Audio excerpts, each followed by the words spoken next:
5 to the power of 0 is equal to 5, right? So here is 5 plus 8 minus 10 equals minus 2 and times 4.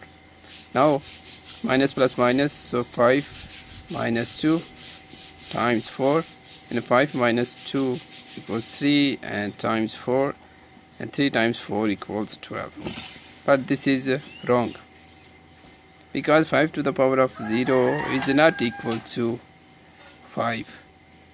5 to the power of 0 is equal to 1, right?